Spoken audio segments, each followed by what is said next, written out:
મિત્રો, ગુજરાતની ભાજપ સરકાર, કેન્દ્રની સરકાર અને ચૂંટણી પંચે ઢાંકણીમાં પાણી લઈને ડૂબી મરવું પડે એવી ભયંકર ચિંતાજનક ઘટના આપણી સામે ગુજરાતમાં બની છે. ગુજરાતના ગીર સોમનાથ જિલ્લાના અરવિંદ મુરજીભાઈ વાઢેર નામના શિક્ષકે તાજેતરમાં આજે જ સુસાઇડ કર્યું છે અને એમણે આત્મવિલોપન કરતી વખતે જે ચિઠ્ઠી લખી છે એ ચિઠ્ઠીમાં લખ્યું છે સ્પષ્ટપણે કે મારાથી કોઈ પણ કાળે કોઈ પણ સંજોગોમાં સ્પેશિયલ ઇન્ટેન્સિવ રિવિઝન સરની કામગીરી થઈ શકે એમ ન હોય.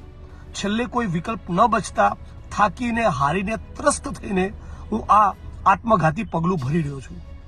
આના પરિવારજનોને હું શ્રદ્ધાંજલિ પાઠવું જ છું, પણ આપણે બધાએ ગંભીરતાથી વિચારવાની જરૂર છે. રાજ્યની સરકાર, કેન્દ્રની સરકાર અને ચૂંટણી પંચે ખાસ વિચારવાની જરૂર છે કે તમે શિક્ષકોને આવું ભયંકર આત્મઘાતી પગલું ભરવા માટે કેમ મજબૂર કરો છો.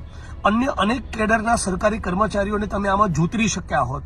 આ અરવિંદ મુરજીભાઈ વાઢેર એમણે જે સુસાઇડ કરવું પડ્યું એના મૂળમાં આ એસઆઈઆરની પ્રક્રિયા જવાબદાર છે.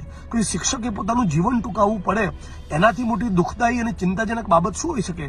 સમગ્ર ગુજરાતના શિક્ષકો, દેશના શિક્ષકો એ એજ્યુકેશનની ભણાવવાની કામગીરી બાજુ પર મૂકી આ કામમાં જોતરાય અને એના કારણે એમણે એના બોજથી થાકીને સુસાઇડ કરવું પડે, આ બિલકુલ કોઈ પણ સંજોગોમાં ચલાવી ન લેવાય. એનું રાજ્યની સરકાર પાસે, કેન્દ્રની સરકાર પાસે, ચૂંટણી પંચ પાસે હું માગણી કરું છું કે બધા સાથે મળીને એકબીજાના સંકલનમાં નિર્ણય લો કે એસઆઈઆરની પ્રક્રિયા સંપૂર્ણપણે રદબાતલ કરવામાં આવે અને જો રદબાતલ ન થવાની હોય તો એની અવધિ વધારીને તમે 100 દિવસ કરો. કાનપટ્ટી પર બંદૂક મૂકતા હોય એ પ્રમાણે શિક્ષકોને તમે ફરજ પાડો છો કે એક બૂથના 1200-1500 ફોર્મ તમે ભરીને લાવો અને આ પ્રકારની કામગીરી ફક્ત શિક્ષકોની પાસેથી તમે કેમ કરાવવા માંગો છો? અન્ય અનેક કેડરના સરકારી કર્મચારી છે, તમે એમાં એ લોકોને પણ એમાં ઇન્વોલ્વ કરી શકો. એટલે અરવિંદ મુરજીભાઈ વાઢેરે જે સુસાઇડ કર્યું છે એના માટે હું માનું છું કે ચૂંટણી પંચ અને કેન્દ્રની સરકાર જવાબદાર છે. સમગ્ર ગુજરાત અને દેશના શિક્ષકોએ આ મુદ્દે જાગવું જોઈએ. આ બિલકુલ ન ચલાવી લેવાય એવી ઘટના બની છે. ફરી એકવાર હું અરવિંદભાઈના પરિવારજનોને મારી શ્રદ્ધાંજલિ તો પાઠવું જ છું, પણ રાજ્યના મુખ્યમંત્રીને વિનંતી કરું છું કે અન્ય કેડરના કર્મચારીઓને પણ આ સબની પ્રોસેસમાં વિનંતી કરવામાં આવે અને ભોગ બનેલાના પરિવારજનોને સરકારી નોકરી અને યોગ્ય વળતર ચૂકવવામાં આવે. અરવિંદ મુરજીભાઈ વાઢેર જે શિક્ષક મિત્રે સુસાઇડ કર્યું છે એને આપણે બધા સાથે મળીને એક ગુજરાતી તરીકે, એક દેશવાસી તરીકે આપણી શ્રદ્ધાંજલિ પાઠવીએ અને હું તો માનું છું કે આમાં કોઈકની લાયબિલિટી, જવાબદારી ફિક્સ કરીને એ યોગ્ય પગલાં પણ ભરવામાં આવે.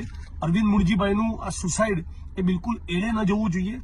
ગુજરાતમાં અને દેશમાં જે એસઆઈઆરની પ્રક્રિયા ચાલી રહી છે એ ગરીબો, વંચિતો, શોષિતો, જે સામાન્ય માણસો છે, જે વિપક્ષના વોટ છે, એની કઈ રીતે ચોકડી મારવી એ પ્રમાણેના ઇન્ટેન્શનથી આખી પ્રક્રિયા કરવામાં આવતી હોય એવી દેશના લાખો કરોડો લોકોને શંકા છે, ડાઉટ છે.